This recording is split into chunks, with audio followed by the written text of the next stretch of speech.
Kubu Prabowo bantah pencalonan Gibran nepotisme. Dilansir dari republika.co.id Jakarta, Sekretaris Tim Kampanye Nasional TKN Prabowo Subianto Gibran Rakabuming Raka, Nusron Wahid membantah anggapan soal pencalonan Gibran adalah bentuk nepotisme Presiden Jokowi.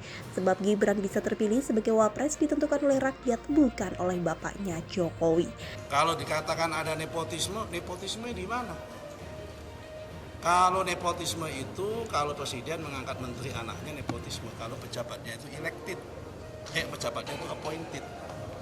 Seorang bupati mengangkat kepala dinas atau mengangkat sekda, anaknya atau istrinya, itu namanya nepotisme. Nepotismenya di mana? Nepotisme itu kalau presiden mengangkat anaknya menjadi menteri, seorang bupati mengangkat anaknya atau istrinya sebagai kepala dinas atau sekda, itu baru namanya nepotisme. Kata Nusron kepada wartawan usai rapat TKN di kantor DPP Partai Golkar, Jakarta Barat, Kamis 9 November 2023 malam.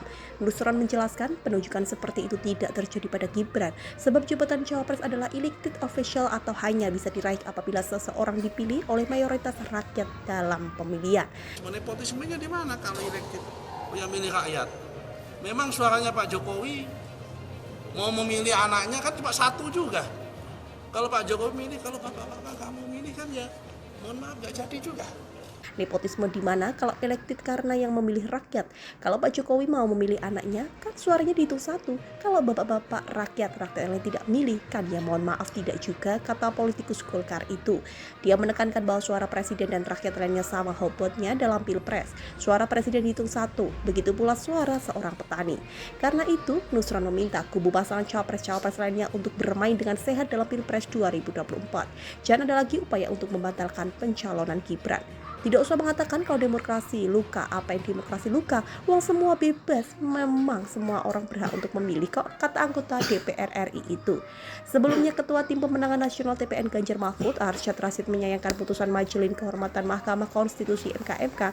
Dia kecewa lantaran putusan MK nomor 90/PUU/11/2023 terkait batas usia minimum capres dan cawapres yang membuka jalan bagi Gibran menjadi cawapres. Tidak dibatalkan meski Hakim Konstitusi Anwar Usman terbukti melanggar kode etik ketika membuat putusan tersebut. Walaupun sudah terbukti bahwa terjadi pelanggaran etik berat, putusan MK nomor 90 terkait soal usia capres-cawapres tetap sah.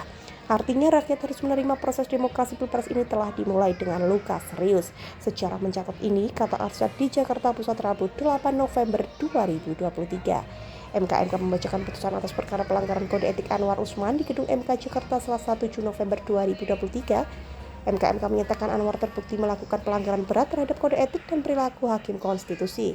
MKMK menyatakan Anwar terbukti melanggar Sabta Karsa Utama prinsip ketidakberpihakan, penerapan angka 5 huruf B, dan prinsip integritas penerapan angka 2 karena terlibat dalam pembuatan putusan MK perkara nomor 90/PU/11/2023. Prinsip ketidakberpihakan penerapan angka 5 huruf B berbunyi pada intinya melarang Hakim Konstitusi terlibat dalam pemeriksaan perkara yang anggota keluarganya mempunyai kepentingan langsung terhadap putusan. Adapun Gibran adalah keponakannya Anwar. Anwar juga terbukti melanggar Sabta Karsa Utama prinsip independensi penerapan angka 1, 2, dan 3 karena sengaja membuka ruang intervensi pihak luar dalam proses pengambilan keputusan perkara nomor 90. Karena itu, sejumlah sanksi dijatuhkan kepada Anwar.